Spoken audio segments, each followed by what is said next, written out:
Eh bien, très bien, on va commencer. Donc, bonjour à tous, je suis Lionel, chef de projet chez Crediteo. Je suis accompagné aujourd'hui d'Emeric, qui est développeur également pour la société Crediteo. Aujourd'hui, on vous a proposé de faire un petit webinaire pour vous présenter notre nouveau simulateur, qui est donc pour nous un pas en avant pour Crediteo, plus rapide, il est plus performant. On a de nouvelles fonctionnalités qu'on voulait vous présenter. Si vous suivez un peu notre page LinkedIn, si ce n'est pas encore le cas, faites-le. Vous verrez toutes les nouveautés du simulateur. Et donc aujourd'hui, après cette brève intro, Emeric va vous faire le tour global de l'outil. On n'est pas parti sur une formation entre guillemets métier, hein, ça vous savez le faire. L'objectif, c'est que vous puissiez l'appréhender et l'intégrer dans votre quotidien dès à présent, parce qu'il sera bientôt disponible pour tous et nativement dans l'outil. Avant de commencer, je voulais tous vous remercier d'être présents. Vous avez été très très nombreux à répondre à l'appel. Je voulais aussi vous remercier au nom de toute l'équipe pour vos retours, pour vos félicitations, vos encouragements. L'équipe travaille dessus depuis de nombreux mois.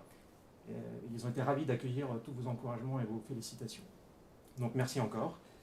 Et maintenant, on va rentrer directement dans le vif du sujet. Je vais passer la main à Emeric qui va vous présenter l'outil à partir d'un dossier entre guillemets fictif sur notre célèbre Albert Einstein qu'on a créé sur Crediteo. Ouais, donc on vous a préparé un dossier avec un emprunteur et un co-emprunteur. On a également préparé des revenus sur ces emprunteurs, donc ils gagnent 5 600 € mensuels. Ils ont des charges et des revenus et ils souhaitent faire un projet d'acquisition plus travaux. Donc une des nouveautés que vous avez déjà pu remarquer potentiellement, c'est la colonne coût du projet qui est ici, où l'on peut renseigner directement dans le dossier les dépenses liées au projet. Donc ici, on a un prix d'achat, on a des travaux, on a les frais d'agence et on a les frais de notaire estimés. Ce coût du projet va être pris directement dans les simulations, donc il n'y a pas besoin de réécrire les dépenses sur chacune des simulations.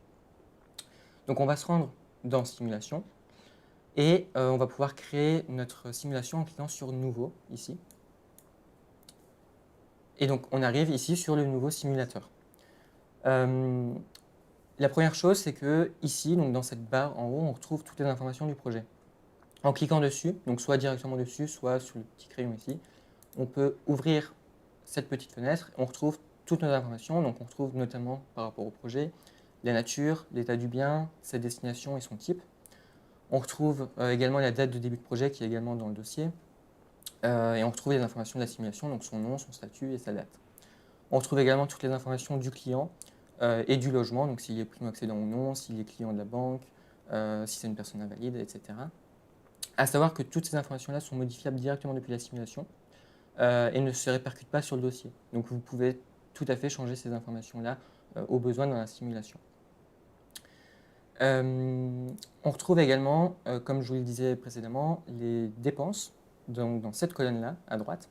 On retrouve d'une part toutes les dépenses hors frais, qui sont également modifiables. Donc au besoin, je peux modifier ces dépenses-là. Et je peux également revenir à la valeur du dossier. Donc si jamais je modifie une des dépenses, je vais pouvoir, en cliquant sur une icône qui apparaîtra ici, revenir à la valeur initiale du dossier. Donc ce comportement est là pour toutes les dépenses. On retrouve également donc, ici un encart bleu qui reprend les résumés de toutes ces dépenses-là et de notre simulation.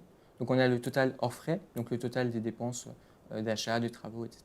On a le total des frais, donc cette fois-ci ça va être les frais qui sont ici, donc les frais de garantie, de dossier, de courtage, d'agence et de notaire. On retrouve donc le total complet de nos dépenses. On retrouve le total du financement, donc c'est l'ensemble de nos prêts, de nos apports qui est pour l'instant à zéro, et le reste à financer de notre simulation ici. Donc notre objectif c'est de d'absorber ce reste à financer pour avoir un reste à financer à zéro. Donc pour ça, je vais créer un prêt. Pour créer un prêt, je vais cliquer donc sur ce bouton vert Ajouter et j'ai la liste de tous les prêts qui sont disponibles. Donc on retrouve les mêmes prêts que l'ancien simulateur. Donc les prêts classiques ici, les prêts réglementés, le prêt relais qui peut être ajouté si on a un bien. Donc ici, ce n'est pas le cas, c'est pour ça qu'il apparaît en orange. Et on a les apports qui sont possibles. Une des nouveautés du simulateur, c'est ce nouvel apport portage de la TVA qui est disponible, qu'on a rajouté suite à vos retours, et qui fonctionne comme les autres apports. Donc on va commencer par créer un prêt amortissable taux fixe. Donc on a une fenêtre qui s'ouvre quand on ajoute un prêt. On retrouve toutes les informations classiques du prêt, donc son nom, son type. On retrouve le montant en garantie qui est pré-rempli par le reste à financer. Et on peut renseigner le taux d'intérêt, une fois avec le clavier. 1% par exemple, on va mettre un prêt à 1% sur 240 mois. On a la possibilité de renseigner une anticipation, donc ça c'est une des nouveautés du simulateur. On peut renseigner sur tous les types de prêts cette anticipation-là, donc ici on ne va pas forcément en mettre.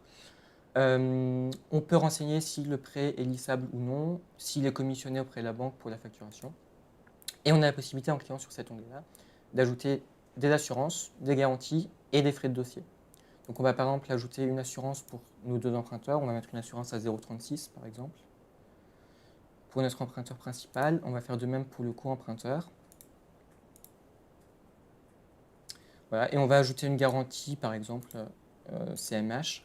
Les calculs des garanties ont également été modifiés pour être plus proches de la réalité de ce que facturent les banques. Et donc, on va pouvoir ajouter notre prêt. Voilà. Donc, notre prêt, on le retrouve ici, donc dans ce qu'on appelle le tableau de financement.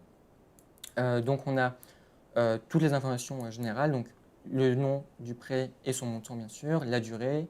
On retrouve les différents taux, donc le taux nominal, le TAEG avec et sans garantie, ainsi que les coûts liés au prêt. Donc, on a le coût lié aux intérêts, aux assurances, aux garanties, les frais de dossier, et on a la somme de tous ces coûts qui apparaissent ici. On a également la possibilité, en cliquant ici, de définir le prêt comme principal. Bon, c'est déjà le cas ici. Ça sert notamment quand on a plusieurs prêts. On peut ajuster le montant, c'est-à-dire que s'il reste un financé supérieur à 0, ou inférieur à 0 d'ailleurs, on peut ajuster le montant pour faire évoluer le montant du prêt pour arriver à un reste financé à 0. Et on peut supprimer le prêt. On retrouve également dans cette section-là les crédits existants ici. Donc on a sur notre dossier, on a créé 2 crédits dans le dossier du client, un crédit voiture, un crédit TV, qu'on retrouve ici. On a la possibilité de les afficher dans le graphique en cochant cette case-là. Donc là, je vais tous les afficher. Voilà, ils apparaissent là. Je peux individuellement afficher ou cacher les crédits. Donc ça, c'est une des nouveautés du simulateur également qui était demandée par vos retours. Donc c'est possible crédit par crédit de les afficher et de les lisser. Donc ici, je vais les afficher et les lisser. Et on voit donc ici le graphique avec les crédits existants en gris, les prêts en couleur. Donc un seul prêt ici, bien sûr, les crédits lissés. On retrouve le taux d'endettement. Et on retrouve également donc, ces différentes phases. On les retrouve dans mensualité. Donc ce sont les différentes périodes de remboursement. Donc ici, on a une première période de 14 mois, une seconde de 10 mois, une troisième de 216 mois, donc, qui sont représentées par les traits en pointillés ici. Pour chacune de ces périodes, on retrouve comme avant le taux d'endettement avec et hors assurance. On retrouve le reste à vivre. La nouveauté, c'est qu'on peut voir le détail du calcul en cliquant sur l'œil, qui nous ouvre ici une fenêtre modale. On retrouve l'ensemble des revenus, l'ensemble des charges, et on voit le détail du calcul qui a été appliqué. On peut également, dans le cadre de revenus locatifs, voir le détail. Ici, on n'a pas de bien locatif, donc il n'y a pas de calcul, mais on peut voir également ces détails ici. On a ensuite un onglet amortissement, pareil qu'on retrouve également dans l'ancien simulateur. On retrouve pour chaque prêt et pour la simulation globale les mensualités, donc mois par mois. Donc on va pouvoir voir ce qui reste à rembourser pour chaque mois, le montant de l'amortissement des intérêts, de l'assurance et donc le total payé par l'emprunteur avec et hors assurance ici. Et on peut voilà, changer de prêt ici, donc on n'en a qu'un, pour voir le détail par prêt. Enfin, on a le comparateur d'assurance qui provient également de l'ancien simulateur. On peut, pour chaque emprunteur, modifier les informations qu'on a sur lui. On peut, pour chaque prêt, demander à avoir les garanties qu'il souhaite avoir. Donc ça va permettre de communiquer avec Assurea si vous avez paramétré dans vos paramétrages l'API, en fait, vous identifiez l'API et vous pouvez consulter la liste des offres tarifaires fournies par Assurea. Donc par exemple, on peut très bien, là on voit donc pour notre emprunteur principal, on peut se dire cette assurance, on veut l'appliquer à la simulation. Donc ça c'est une nouveauté par contre. Donc en cliquant sur appliquer à la simulation, ça va prendre cette assurance-là et l'appliquer sur tous les prêts pour cet emprunteur-là. Donc si je clique sur appliquer à la simulation, je confirme et que je reviens sur le prêt, l'assurance a été appliquée pour notre emprunteur principal, directement dans la simulation, sans avoir à faire de modification. On revient sur cet onglet dépenses et résultats. Donc, je vous ai présenté tout à l'heure l'onglet dépenses. Il y a également l'onglet résultats qui reprend tous les résultats de votre simulation. Donc, on retrouve des informations qu'on avait déjà avant et des nouvelles informations. Donc, on retrouve par exemple la quantité financée, la part d'apport, le taux nominal moyen, donc on retrouve également ici. On retrouve le TAEG avec et sans frais de garantie, sur la globalité de la simulation. C'est notamment intéressant dans le cadre où on a plusieurs prêts. On retrouve le TAEA, qui est une nouveauté du simulateur, le taux d'usure qui est également nouveau, et on retrouve le coût total lié à notre projet, le taux d'endettement maximum et le reste à vivre minimum au cours des différentes périodes. On peut également directement depuis la simulation consulter les documents. Donc par exemple, si je clique ici sur Documents, je peux télécharger le PDF de simulation. Je peux préciser ce que je veux afficher ou non dans ce PDF. Par exemple, dans mon cas, j'aimerais bien afficher le graphique. Donc je vais cocher graphique. Toutes les autres options, je les laisse par défaut. Donc on a les différents taux qui peuvent être paramétrés, le coût du crédit, on peut afficher ou non les amortissements au mois ou à l'année. On peut décider d'afficher ou non les cellules monétaires, pareil pour la banque. Et on peut imprimer ou télécharger le document. Donc je vais le télécharger.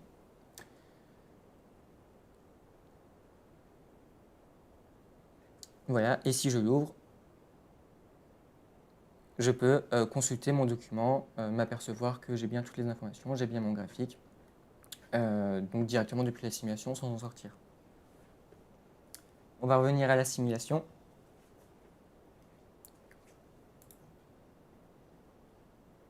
Si on y arrive.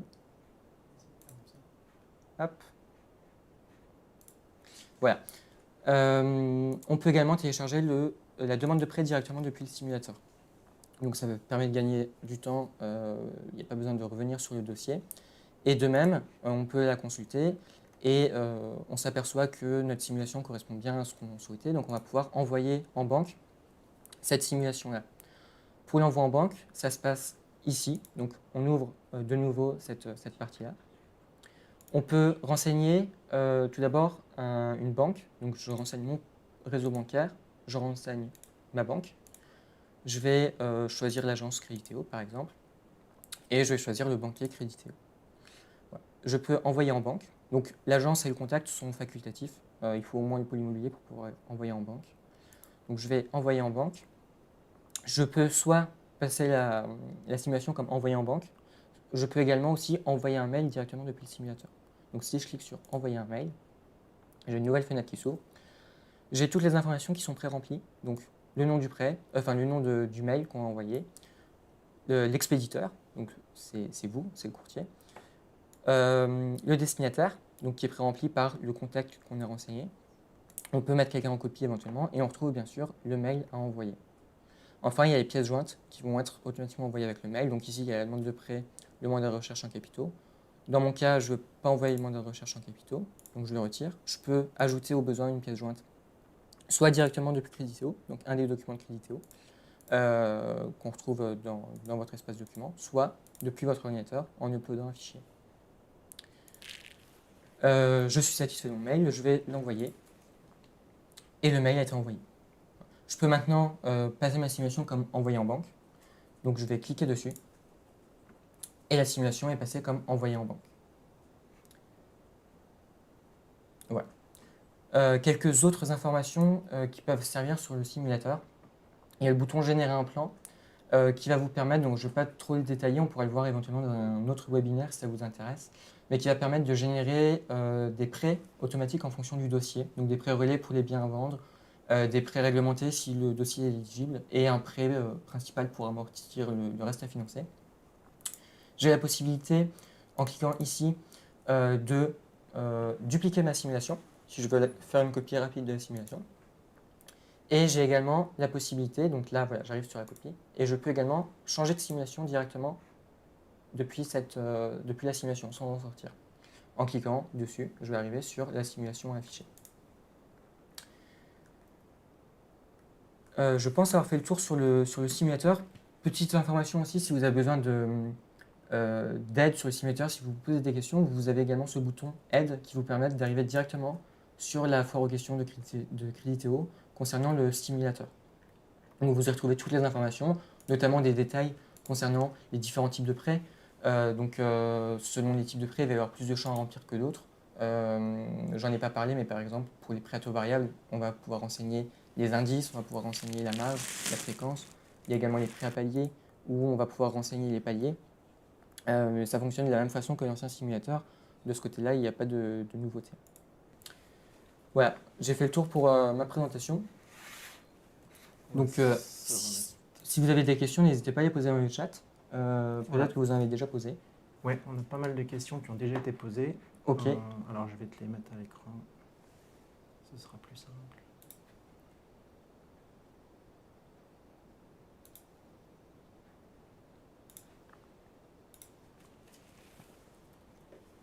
Alors, n'hésitez pas, vous avez Clara qui est sur le chat. Elle a centralisé normalement vos questions. On va essayer d'y répondre. Alors, tout ce qu'on ne pourra pas répondre aujourd'hui, ou alors qui sont trop globales, on en fera peut-être un sujet de webinaire ultérieurement. Si c'est des questions qui sont vraiment urgentes et on n'a pas forcément les réponses à l'instant T, n'hésitez pas non plus à passer par le support, on est beaucoup plus réactif. Mais là, on va essayer de répondre un maximum dans le laps de temps qui est assez court aujourd'hui pour pouvoir y répondre au maximum. Donc là, on a une première question de Maxime, si tu veux regarder. Alors, le taux d'endettement après modification des revenus ne se met pas à jour directement. Cela nécessite souvent de sortir du dossier client. Pareil pour qu'il soit modifié, pour les simulations en PDF. Y a-t-il un correctif en cours là-dessus? Oui, ça a été corrigé et ça sera bientôt en production. Dès cette semaine, normalement. C'est-à-dire soit demain, soit jeudi ou plus tard dans le cycle des mises en production Créditeo. Alors, on a une autre question. Y a-t-il la possibilité de sortir le devis assurance pour l'envoyer à la banque? Je ne pense pas que ce soit possible. Arrête-moi si je me trompe. Non, je ne pense pas non plus. Donc ça peut faire l'objet d'une demande d'évolution, mais à l'heure actuelle, c'est effectivement pas possible. Oui. Alors, on a une question de Nathalie. Est-il possible de mettre les frais de dossier dans les frais annexes et pas sur une ligne de prêt? Alors oui, c'est possible. Donc c'est effectivement une nouveauté du simulateur. Les frais de dossier peuvent se renseigner par prêt. Ils peuvent aussi se renseigner au global. Alors, donc, on va passer sur Créditeo. Donc on va vous montrer l'écran. Donc ici, les frais de dossier ne sont pas modifiables au global, ils sont modifiables par prêt. Toutefois, si je vais dans configuration, je peux préciser que je veux la saisie des frais de dossier au global, j'enregistre, et là, le champ est modifiable. Ils vont être automatiquement répercutés sur chacun des prêts. Donc si on renseigne ici 1000 € de frais de dossier, ils vont être appliqués uniquement sur le premier prêt parce qu'il n'y en a qu'un seul. S'il y en a plusieurs, ils vont être répartis sur les différents prêts, mais ils seront renseignés de manière globale.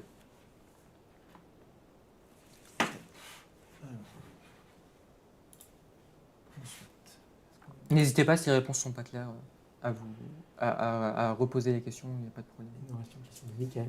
Alors, donc, les documents peuvent-ils également s'envoyer avec envoyer en banque? Alors, on peut envoyer des documents en même temps qu'on envoie le mail, donc en pièce jointe, mais c'est tout. Alors, je ne sais pas si ça répond à la question. Mais en tout cas, on peut ajouter des pièces jointes avec le mail qui est envoyé à la banque. Alors, comment ça se passe si j'ai un pré-relais?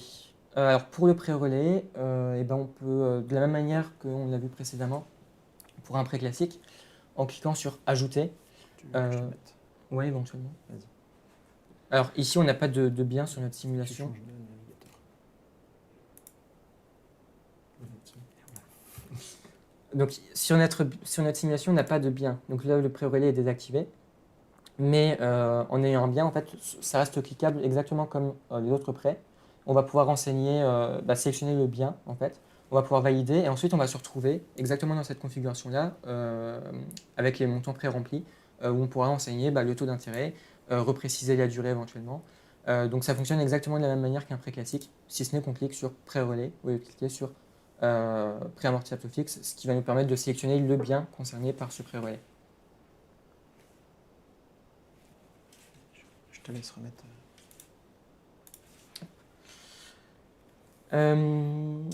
Est-il possible d'envoyer un mail de relance au client à partir de Créditeo? C'est une bonne question. Il est possible d'envoyer des mails directement depuis la section suivi du dossier. Après, il y a des modèles de mails qui sont paramétrables dans les paramètres de Crediteo, donc c'est à vous de faire les modèles en tant que tels et à faire vos relances manuelles, entre guillemets. Mais si c'est l'objet de la question, oui, il est possible d'en faire manuellement. En tout cas, ce ne sera pas depuis le simulateur. Ce sera Pas, depuis pas Crediteo. depuis le simulateur. Le simulateur, ça concerne que l'envoi en banque. Alors, donc les autres questions. Donc le nouveau simulateur est-il à jour avec les pré-relais? Alors on a eu une mise à jour sur les pré-relais qui ont été effectués récemment sur le simulateur. Je ne sais pas si ça concerne enfin, si ça correspond à cette question, à ce qui est sous-entendu par cette question, mais en tout cas il y a eu des mises à jour sur le pré-relais qui ont été faites cette semaine. Donc question suivante, peut-on simuler un pré-relais dans la calculatrice sans créer de biens ni de prospects? Alors, le simulateur, il est disponible également en simulation autonome. Sur le simulateur autonome, il est, en tout cas sur le simulateur autonome, donc nouvelle version qui reprend ce simulateur-là, il n'est pas possible de créer de pré-relais sans avoir de biens. Donc c'est-à-dire qu'il faut créer la simulation. Ensuite, il est possible de créer un dossier depuis cette simulation-là, mais sans dossier, il n'est pas possible de créer de pré-relais puisqu'il n'y aura effectivement pas de biens associés. Alors, je passe à la question suivante d'Ingrid. Donc, peut-on lisser les prêts hors assurance? Oui, on peut lisser les prêts hors assurance. Donc, là, c'est également une des nouveautés du simulateur. On peut choisir de lisser avec et hors assurance. Donc, ça se passe également dans la configuration. Je vais y arriver. Donc, si je vais dans configuration, d'ailleurs, ici, on voit qu'il est lissé hors assurance, en fait, a priori. On voit un petit... alors non, même pas, c'est un décalage. Non. Donc, on peut en tout cas sélectionner ça voilà, on a ici lisser les mensualités hors assurance. Donc ici, c'est lissé hors assurance. Si je décoche, ça va être lissé avec assurance. Donc, voilà, c'est paramétrable dans cette petite fenêtre de configuration. Donc, les deux sont possibles.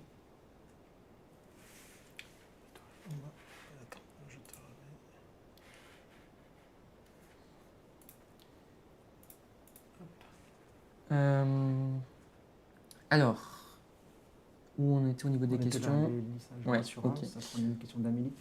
Alors, pour l'assurance groupe des banques, doit-on tout ressaisir à chaque ligne ou il existe une astuce pour reprendre les taux sur toutes les lignes de prêt? Alors, non, il faut les renseigner sur chaque prêt. En passant par le comparateur d'assurance d'Assuréa, il est possible d'appliquer sur tous les prêts, mais pour un renseignement manuel, il faut l'écrire effectivement à chaque fois pour l'instant. Après, ça peut faire une demande d'évolution, ça peut faire objet d'une demande d'évolution là-dessus, mais pour l'instant, il faut effectivement renseigner sur chaque ligne de prêt.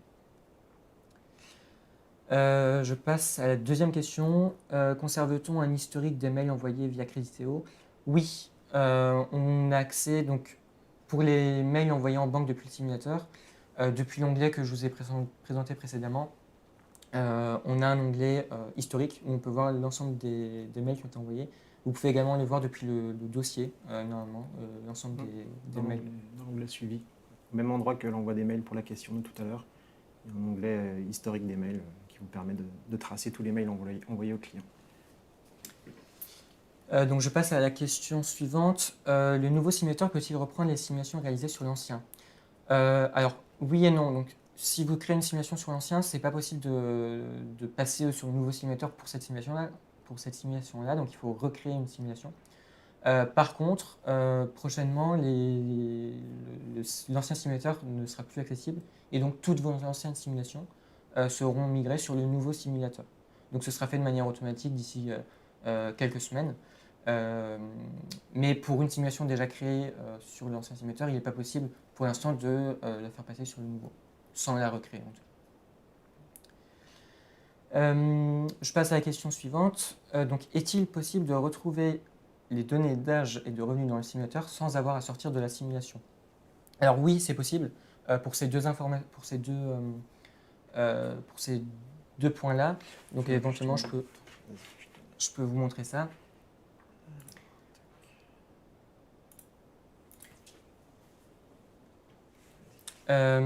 Donc, on retrouve l'âge notamment, parce que l'âge va servir notamment pour les assurances. Donc, Quand vous ajoutez une assurance, vous pouvez consulter l'âge. Il est présent ici, donc dans le petit sélecteur d'emprunteur. On a l'âge qui est renseigné. Pour les revenus, on peut les retrouver dans les mensualités en cliquant sur le détail du taux d'endettement. On peut voir l'ensemble des revenus qui sont pris en compte. Donc on peut voir, sans avoir à sortir la simulation, ces informations à ces endroits-là pour les revenus et pour l'âge des emprunteurs. J'en profite également pour répondre à une autre question que j'ai vue qui demandait comment est-ce qu'on ajoute un apport. Pour l'apport, ça va dans Ajouter également. Et on a une partie apport ici. Donc par exemple, là, j'ai apport personnel. Donc je peux faire le choix de mettre un certain montant. Voilà. On a également les autres types d'apports qui sont disponibles. Donc compte notaire, subvention, portage de la TVA.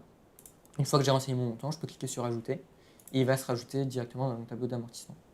Dans le tableau de financement, pardon.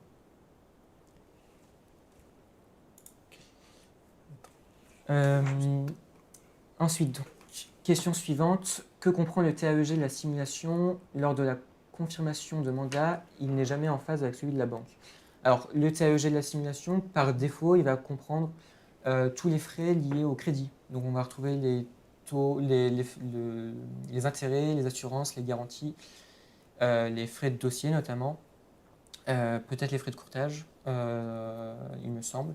Et ça, c'est également paramétrable dans la petite fenêtre de configuration. Donc, c'est des choses qui peuvent évoluer, qui peuvent se paramétrer également. Si vous constatez des différences, vous pouvez préciser quels frais sont à prendre en compte. Je te coupe juste, on a une question Oui. de Gaëtan. Je voulais juste savoir si votre question concerne l'ancien ou le nouveau simulateur sur les problèmes de lissage en amortissement négatif. Alors, tout en sachant que l'erreur amortissement négatif, souvent, alors sur l'ancien simulateur, ça pouvait être un problème.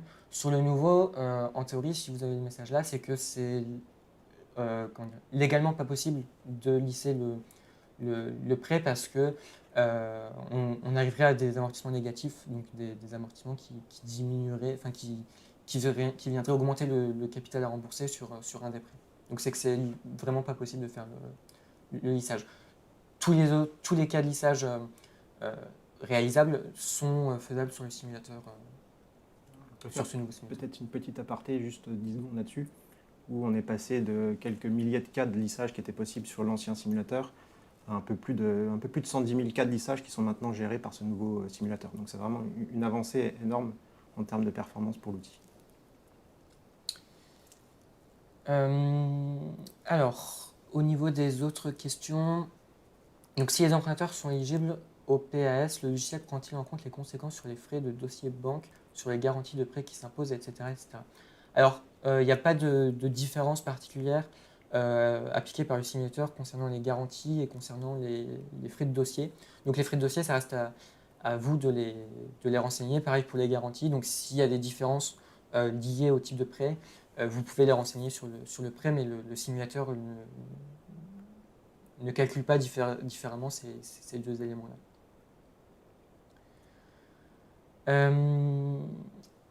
Ensuite, donc, une question concernant les paramètres de configuration. Ils sont valables pour la simulation. Donc, si vous modifiez les paramètres pour une simulation, ça ne modifiera pas pour les autres. Par contre, c'est possible, dans l'espace paramétrage, de modifier ça pour que toutes vos simulations soient calées sur les mêmes paramètres. Donc vous pouvez y préciser notamment, par exemple, que vous voulez sur l'ensemble de vos futures simulations, que ce soit lissé avec ou hors assurance, par exemple. Donc voilà, sur la modèle que je vous ai présenté là, la petite fenêtre, ça sera par simulation. On va peut-être juste attirer l'attention sur la partie configuration qui va devenir un droit qui pourra être appliqué en fonction de votre profil utilisateur. Donc c'est peut-être potentiellement quelque chose qui, dans les semaines à venir, va changer. Donc peut-être qu'elle ne sera plus disponible en fonction de vos rôles et de vos profils dans l'entreprise pour laquelle vous travaillez. Alors il y a une question que je n'avais pas vue. Pour le pré-relais, doit-on incrémenter le pré-relais en premier ou en second comme dans l'ancienne version? Alors j'avoue que je ne comprends pas la question. Je ne sais pas si... Je ne l'ai pas comprise non plus. Donc si c'est possible de repréciser peut-être pour qu'on puisse éventuellement y répondre si on a la réponse. Quand vous dites incrémenter, c'est peut-être commencer par la création du pré-relais avant de faire les autres prêts, je ne sais pas. Mais si éventuellement vous pouvez repréciser la question. Peut-on exporter les données Crediteo pour les importer dans un fichier Excel? Alors, sur le simulateur en lui-même, non. Donc, ça ne concerne pas le simulateur. Sur Crediteo, il y a des exports qui sont possibles.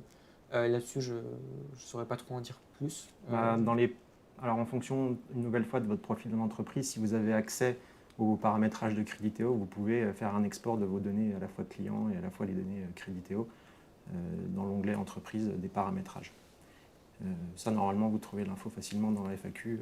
Il y a tout le détail des données qui sont exportées via un fichier CSV. Donc, je passe à la question suivante. Pouvons-nous changer la devise du prêt? Oui, si en tout cas par devise on entend bien sigle monétaire, c'est possible depuis la modale de configuration également. C'est possible de renseigner, donc par défaut c'est évidemment euro, mais c'est possible de modifier ça également depuis cette même fenêtre.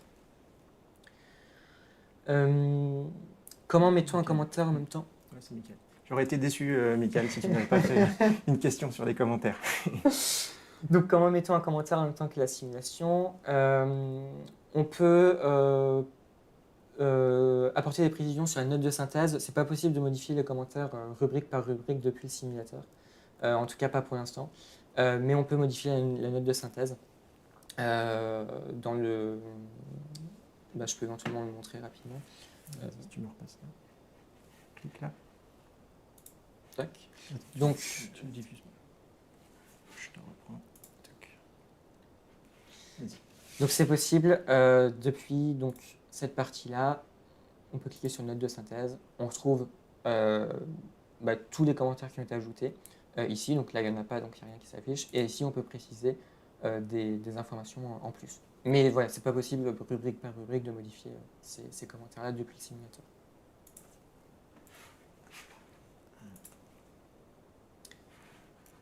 Alors, ensuite, pourquoi ne pouvons-nous pas modifier les frais de dossier dans l'onglet projet? Les frais de notaire. Les frais de notaire, pardon. Et ben, alors c'est vrai que c'est pas possible actuellement, c'est modifiable depuis le simulateur. Ça peut faire l'objet d'une évolution, d'une demande d'évolution si besoin, mais effectivement à l'heure actuelle c'est pas possible. Mais ça peut s'envisager.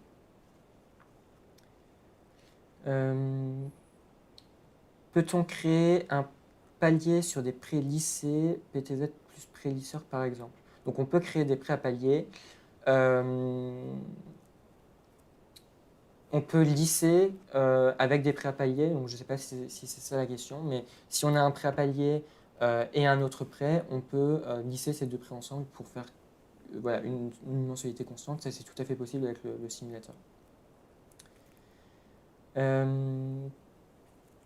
Ensuite, donc question suivante, pour un rachat de crédit IMO, peut-on voir les anciennes mensualités directement dans le simulateur?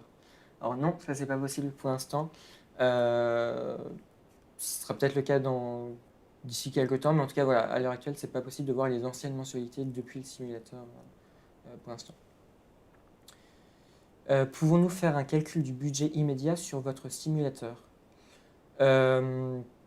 Alors, je suis pas sûr de bien comprendre la question, mais en tout cas, enfin, je ne sais pas si la question concerne une capacité d'emprunt ou faire une simulation rapide. Ce simulateur-là existe aussi en simulateur autonome, donc sans avoir de dossier, qui permet de faire des simulations plus rapides et de voir rapidement, de faire un budget rapidement. Voilà. Je ne sais pas si ça répond à la question, mais ne pas hésiter à préciser la question si je réponds à côté. Sachant que désormais, depuis le simulateur autonome, il est possible directement de créer le dossier à partir de la simulation qui a été faite. Tout à fait, ce qui permet de gagner du temps Oui. si la personne que vous avez en face de vous devient client et veut aller plus loin. Patricia qui a reprécisé la demande de tout à l'heure sur le pré-relais qui devait être créé en premier. Oui, donc on doit bien, je remonte juste sur la question. Oui, on doit bien, en fait, on a deux fenêtres à remplir. La première, ça va être la fenêtre où on va préciser sur quel bien on applique le pré-relais. Et la seconde où on va pouvoir préciser le taux et préciser d'autres choses s'il y a un différé, etc. Ça peut être précisé également. Donc là-dessus, il n'y a pas de changement. Ça reste le même principe que sur l'ancien simulateur. La nouveauté, c'est qu'il est possible de modifier après coup la fenêtre de pré-relais. Alors je ne vous l'ai pas montré, Je,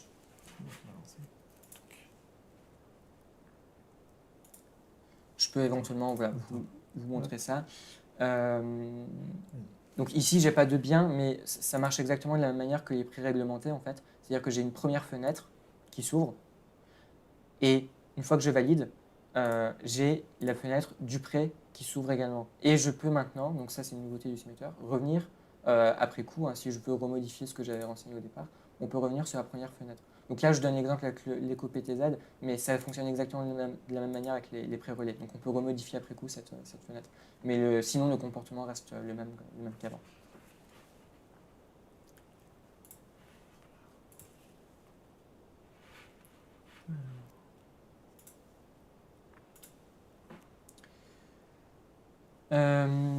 Alors, on a la précision de la question tout à l'heure concernant le budget. Donc faire un calcul du budget en partant du salaire des clients.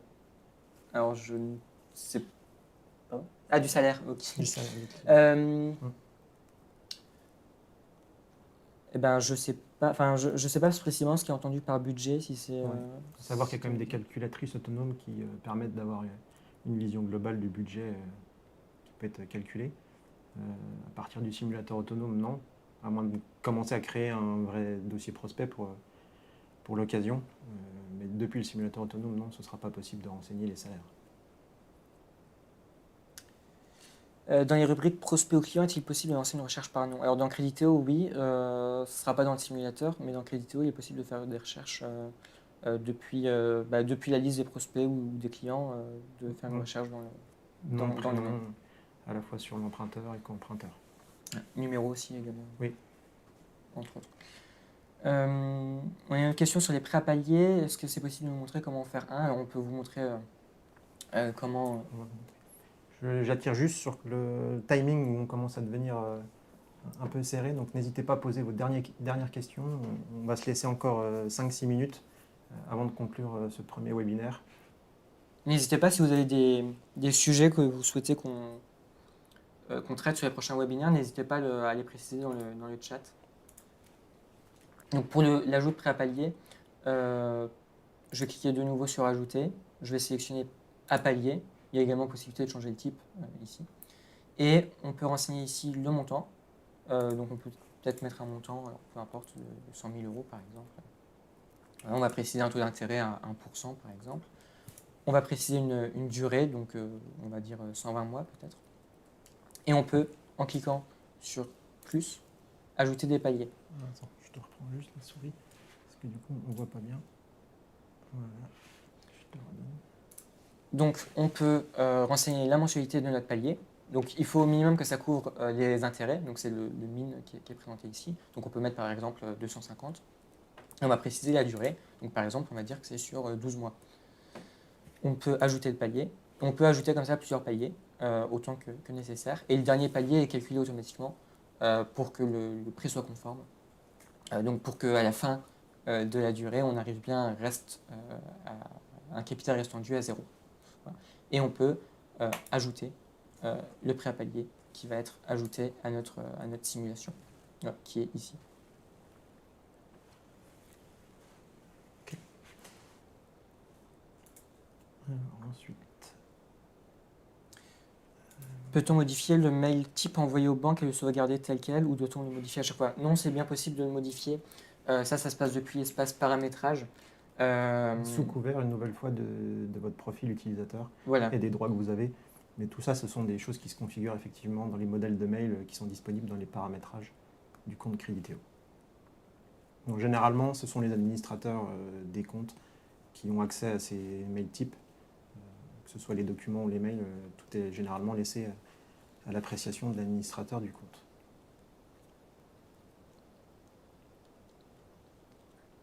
Alors, est-ce qu'il vous reste des questions? Il nous reste, allez, on va dire 2-3 minutes pour conclure éventuellement. Comme l'a dit Émeric, n'hésitez pas à nous faire des suggestions sur les webinaires que vous souhaiteriez voir, si vous avez des points particuliers, un montage spécifique qui pourrait faire l'objet d'un prochain webinaire. Sur la timeline, alors on n'en a pas parlé, je pensais qu'on aurait beaucoup plus de questions sur ce sujet aujourd'hui, on ne les a pas eues. Donc là, comme l'a dit tout à l'heure Émeric, ne sera pas possible de mixer l'ancien et le nouveau simulateur.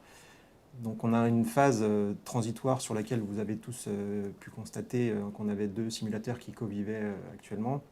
On a d'autres projets qui arrivent qui vont faire qu'ils ne vont plus pouvoir vivre ensemble très très longtemps. Et donc là on est rentré dans une nouvelle phase avant la phase finale qui est de transiter justement toutes ces anciennes simulations vers le nouveau simulateur. Et donc certains d'entre vous vont bientôt rentrer dans cette phase de migration pour arriver à un objectif d'ici quelques semaines où l'ensemble des simulations soit uniquement sur le nouveau simulateur et qu'il ne soit plus possible de créer que des nouvelles simulations comme on l'a vu aujourd'hui. Je pensais qu'il y aurait un peu plus de questions sur ce sujet. Et donc on s'est donné une timeline d'ici la mise à disposition à tout le monde de ce nouveau simulateur avec différents webinaires, donc en fonction des retours que vous aurez, des sujets qu'on a déjà en tête qu'on peut évoquer, notamment sur la partie configuration. On a déjà eu quelques questions, mais il est extrêmement complet là, sur cette partie-là. On a des parties de génération de plans, dont Émeric a parlé un peu tout à l'heure, où on aimerait faire un webinaire.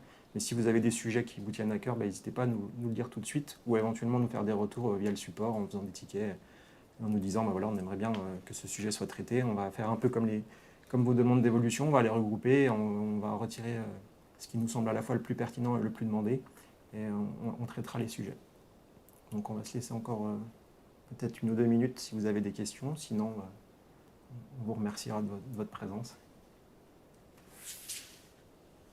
A priori, on est bon. Bon, eh bien, je pense qu'on peut conclure là-dessus. Je regarde ma modératrice. Bon, très bien. Hop. Eh ben, on va conclure aujourd'hui là-dessus. On va vous remercier tous d'être présents. Vous avez été extrêmement nombreux à répondre présent à l'appel. Ça a dépassé nos attentes, nos espérances. On ne pensait pas que vous seriez aussi nombreux. N'hésitez pas, comme je vous l'ai dit tout à l'heure en introduction, à suivre l'actualité à la fois sur notre chaîne YouTube, qu'on va essayer d'alimenter plus en vidéo et en contenu, à suivre tout le fil rouge que l'on va publier sur LinkedIn des différentes nouveautés de ce simulateur et des futures simulations. Et puis merci encore pour votre accueil au quotidien et vos retours qui font évoluer l'outil, et sans vous, on n'en serait pas là. Donc on vous remercie et on vous dit à très bientôt pour un prochain webinaire et sur le support. Merci, au revoir. Merci à vous, au revoir.